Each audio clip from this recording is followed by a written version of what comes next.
3 days later, I got a frantic message from Tasha on WhatsApp. What the hell, Alex? The credit card isn't working. We're stuck in this dump and the hotel's threatening to kick us out. Didn't you tag me in that Paris post? Didn't you say I paid for the trip? Looks like you used the wrong card, sis. We were gonna pay you back. No, you weren't. Blocked. Then came Dad. Alex, this is your father. You're being childish. We're in a foreign country. You think I forgot all those times you called me a leech? Time to learn how it feels. Blocked. Mom didn't call, probably too ashamed or too prideful, but I watched it all unfold. The selfies stopped. Tasha posted a blurry photo of some rundown motel with the caption, "WTF is this place?" They begged online for urgent help, but nobody donated. They had to get jobs. In France, Dad washed dishes in a dingy restaurant. Mom swept a bakery at 6 a.m. Tasha braided tourists' hair in the street for tips. Then, the cherry on top. They missed their rebooked flight, thanks to a train delay they couldn't afford to bypass, and got rerouted on a nightmare standby route through Turkey. But something went wrong. Really wrong.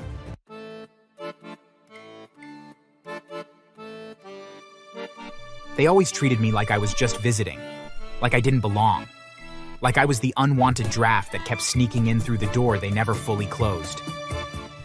I'm Alex, 23 years old, quiet, polite, average-paying IT job. The invisible child in a family that never once called me son, with love in their voice. I spent my entire childhood watching them shine a spotlight on Tasha, while I stood in the dark, clapping for her, unnoticed. Tasha was the golden one, the precious daughter, the miracle. While I got hand-me-downs from cousins, she got designer shoes on her 7th birthday. I asked for a bike once, just a plain one from Walmart. Mom told me we couldn't afford it. That same week, Tasha got a pink glitter-covered iPad because she did so well on her spelling test. Dad took her out for daddy-daughter dinners at fancy restaurants. My birthdays? Usually forgotten.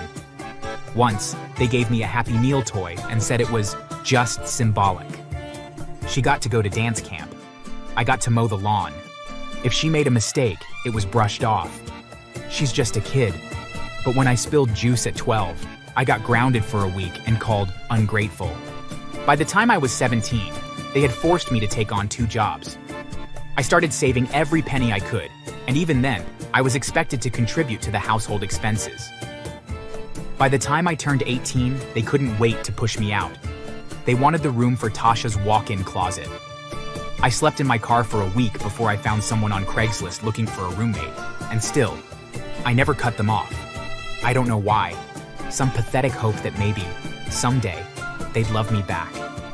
Last month, I found out just how deep their entitlement went. It was a Monday. I logged into my bank app to check if my paycheck cleared, and froze. $3,194 missing. I called the bank. The transactions appear to be authorized, sir. International charges, airline tickets, hotels, restaurants. Then I saw the photos. On Instagram, on Facebook, on Tasha's TikTok. They were in Paris. Mom, Dad, and Tasha sipping cocktails on a rooftop bar. Captioned, "Family vacation. Deserve this thanks to our son." My name tagged. They didn't ask, didn't call, didn't even leave me a damn voicemail. They just took my card and ran. I sat on my couch, breathing heavily, staring at their grinning faces. And I laughed. Not the kind of laugh that says you're okay. The kind that says you've been pushed too far, and now you're about to do something wicked. I called the bank. I need to cancel and report all my cards stolen. Everyone, right now. Yes, sir. We'll lock everything immediately. Then I filed a fraud report and contacted the airlines. I gave them all the information I had. When I found out they had a return flight from Charles de Gaulle on the 14th, I told the airline those were fraudulent charges too. I got them canceled. I didn't just want my money back. I wanted them stranded. Before I did it, before I made the call to cancel the cards, I hesitated. Not because I doubted what they did. No. That part was crystal clear. But because for a second, I saw my own reflection in the darkened screen of my phone and thought, am I becoming them? Petty, cold, vengeful. Then I remembered. I was 10. I had just won first place in the regional spelling bee. I came home clutching that shiny medal like it was the world's approval in medal form. I ran inside, grinning, hoping someone would say they were proud. But Tasha had spilled grape juice on her stupid white dress that day. Do you think this is the time to brag? Go help your sister clean up. She's upset. He took the medal off me and dropped it on the kitchen counter like it was trash. No one even asked what word I won on. That night, I sat in the bathroom, lights off, holding that medal in my hands like it was evidence of a crime. No, I wasn't like them. I had every right to light the match. But then, just when I thought they couldn't sink lower, the bank called again. Sir, your family is claiming you gave them permission for the charges. They've submitted screenshots, text messages from someone with your number. Fake texts, from a spoofed number. They tried to frame me for their theft. I almost laughed. They could post their Eiffel Tower selfies all they wanted, but they just declared war. And I've been preparing for this moment my entire life. 3 days later, I got a frantic message from Tasha on WhatsApp. What the hell, Alex? The credit card isn't working. We're stuck in this dump and the hotel's threatening to kick us out. Didn't you tag me in that Paris post? Didn't you say I paid for the trip? Looks like you used the wrong card, sis. We were gonna pay you back. No, you weren't. Blocked. Then came Dad.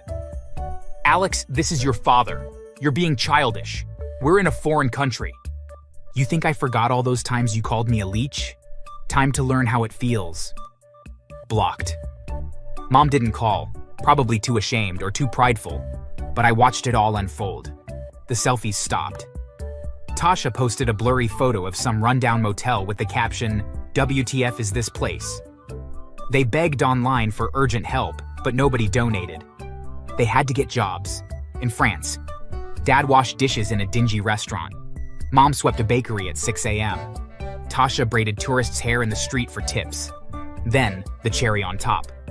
They missed their rebooked flight, thanks to a train delay they couldn't afford to bypass, and got rerouted on a nightmare standby route through Turkey. But something went wrong. Really wrong. Some visa or document issue. I never found out the full story. All I know is they were held up and ended up in Afghanistan. That was the part I didn't plan. Apparently, some cheap airline rerouted them due to overbookings, and the only available outbound flight at the lowest cost landed in Kabul before connecting elsewhere. They got stuck there. For a week. American citizens. In Afghanistan. They had no working phones, no money, no embassy access for days. They slept on airport floors, bathed in airport sinks. They traded jewelry for food. And for 6 horrifying hours in the middle of that nightmare, they disappeared. Tasha later posted a shaky, whispered TikTok recounting it. We were taken by a group of men outside the terminal, said they were security, blindfolded us, put us in the back of a van. They thought we were CIA or something. Spies! They were interrogated, tied to chairs in a dim room, lights shining in their faces. Demanded to confess they were agents. Dad begged. Mom cried hysterically. Tasha wet herself. They were released hours later, dirty and shaken, after their captors realized they were just broke, clueless tourists. Eventually, they scraped together enough to get back to the US through multiple reroutes, 6 different flights, sleeping in terminals, eating scraps. And when they got home, everything had fallen apart. The car was towed. They had unpaid airport parking fees. Their electricity had been cut off. Their jobs had already replaced them. Human resources had seen the fraud reports.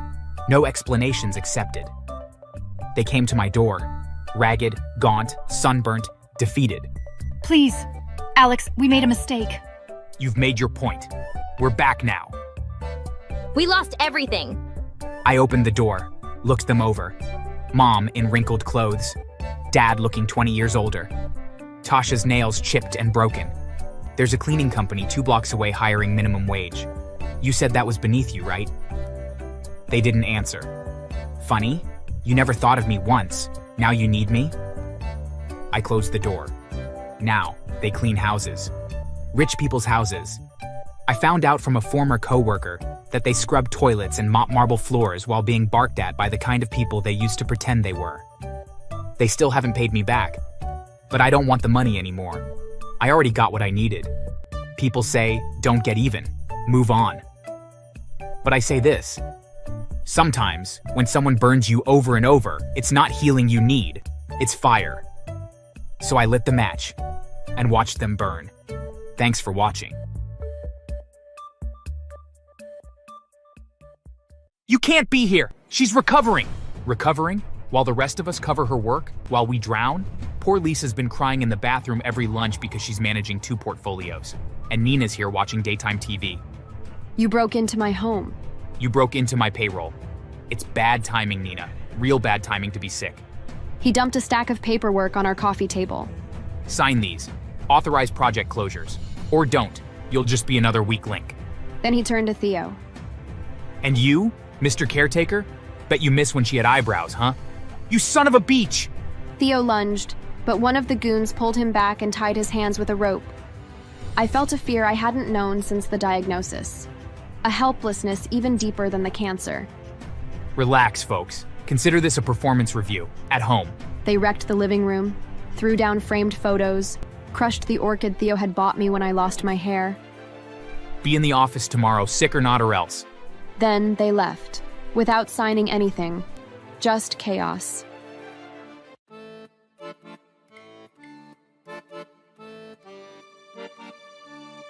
Hi, my name is Nina Williams, and for 15 years I worked at Dorantech. I started there fresh out of university, eager, ambitious, and grateful to find a company that promised innovation and inclusivity. I met my husband Theo during a work seminar. We married 4 years later, and life felt stable, until it didn't. A year ago, I was diagnosed with lymphoma. My hair began to fall out in clumps. My skin lost its glow. I took medical leave and started chemotherapy. Each session was a battle, but I was fighting for life, for dignity, for a return to normal. I had taken my leave the right way, formally, through HR, with every medical document submitted, every procedure logged. 3 weeks into chemotherapy, the nausea was a second skin, the fatigue bone deep. But at least I had my time, my space, my right to heal. But normal didn't include Mr. Doran showing up at my doorstep like a storm. It was a cold Tuesday morning. Theo was in the kitchen making my usual chamomile tea. I was wrapped in a wool blanket on the couch, watching the morning news, a knit cap covering my patchy scalp, when the doorbell rang, once, twice, then 5 times in rapid, violent succession. Theo flinched. I'll get it. He didn't make it to the door in time. With a sudden crack, the door burst open, splinters flying. 2 large men in black jackets barged in first, followed by Mr. Doran himself, holding a thick manila folder like a weapon. I jolted upright. What is this? What are you doing? Wow, the Cancer Queen speaks. Long time, Nina. Just here to check in on my missing employee, and maybe remind her what a job is. What the hell? I'm on leave. I'm undergoing treatment. Oh, I know, Nina. You made that crystal clear to HR, but the business doesn't pause for your pity parade. Theo tried to push them back. You broke our damn door! Get out, she's sick! This is harassment. I'm still under chemotherapy. I'm legally on leave. Chemotherapy, time off, crying coworkers. Honestly, you act like you're the first person to ever get sick. He stepped toward me, placed the manila folder on the coffee table like it was radioactive. Sign the project transfer approvals. Sign the finance closeouts. You think just because you're sick, deadlines disappear? She's not even halfway through her treatment. Exactly. So she's got time. Sign it, Nina, or don't. Either way, I'll find a way to fix the mess you left. My hands trembled, not from fear, but fury. I was bald, exhausted, fighting for my life. And this man wanted a signature more than he valued a soul. You can't be here! She's recovering! Recovering? While the rest of us cover her work? While we drown? Poor Lisa's been crying in the bathroom every lunch because she's managing 2 portfolios. And Nina's here watching daytime TV. You broke into my home. You broke into my payroll. It's bad timing, Nina. Real bad timing to be sick. He dumped a stack of paperwork on our coffee table. Sign these. Authorize project closures. Or don't. You'll just be another weak link. Then he turned to Theo. And you, Mr. Caretaker? Bet you miss when she had eyebrows, huh? You son of a beach! Theo lunged, but one of the goons pulled him back and tied his hands with a rope. I felt a fear I hadn't known since the diagnosis. A helplessness even deeper than the cancer. Relax, folks. Consider this a performance review, at home. They wrecked the living room, threw down framed photos, crushed the orchid Theo had bought me when I lost my hair. Be in the office tomorrow, sick or not or else. Then they left, without signing anything. Just chaos. Back at work, Mr. Doran was a tyrant in a suit. He played the cool CEO during conferences, but we all knew better. He once made an intern run 5 blocks to get him avocado toast, and fired her for being too slow. He forced a male employee with chronic back pain to sit through 8-hour meetings without breaks, mocking him for walking like Frankenstein. He told our receptionist, Carla, that her accent was charming but distracting. And then there was Priya.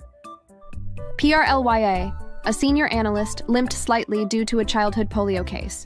One day she presented a quarterly report. After the meeting, he muttered, not quietly enough, Next time she limps in, tell her to drag better numbers behind her.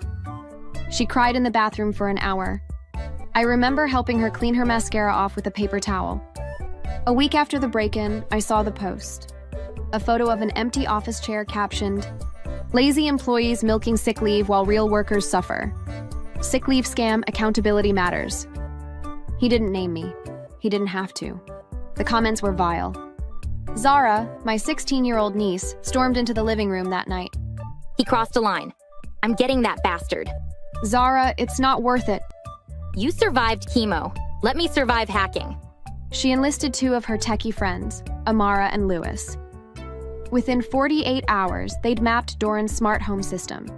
His house has smart security, linked cameras, cloud backups, and a Bluetooth door system. Amara spoofed the entry logs. We walked right in while he was out doing a podcast. They pulled files from his in-home security servers, including hidden footage of him mocking employees during after-hours parties. One clip showed him mimicking Priya's limp with a beer in hand. Another had him laughing at a blind applicant. Can't see the job description? Then I can't see you in my company. There was more. Recordings of him berating his girlfriend, Vanessa. Stop recording everything like a psycho. You'd be nothing without my name. Now make yourself useful or leave. The footage went viral, and Vanessa, bless her, spoke up in the aftermath. She posted a video. He made me feel small. He tracked my periods. Once told me, PMS isn't an excuse to be a bitch. I stayed too long. I'm done now. Then came the interviews, the coverage, the lawsuits. The courtroom was packed. Mr. Doran, you are facing charges of harassment, unlawful termination, emotional abuse, and multiple violations of disability rights. How do you plead? Not guilty, Your Honor. The prosecution called witnesses. PRLYA stepped up. I worked under Mr. Doran for 6 years. I was told to hide my limp for client meetings. He once made me walk across the floor just to laugh at me. Gasps filled the courtroom. Then Carla, then Lisa, then me. He mocked my illness, broke into my home, tied my husband up. I was recovering from chemo. I was terrified. This is more than negligence. This is inhumanity masked as management. The jury deliberated less than 2 hours. Verdict, guilty. Prison wasn't kind to Mr. Doran. Officer Malik, who processed him, had a sister who died from the same cancer I survived. Let me guess. You're the CEO who thinks cancer is convenient? I want protective custody. I want my sister back. Life sucks. You don't get special. At first, he tried to carry himself with the same smugness, the same superiority he wore like cologne at the office. That didn't last long.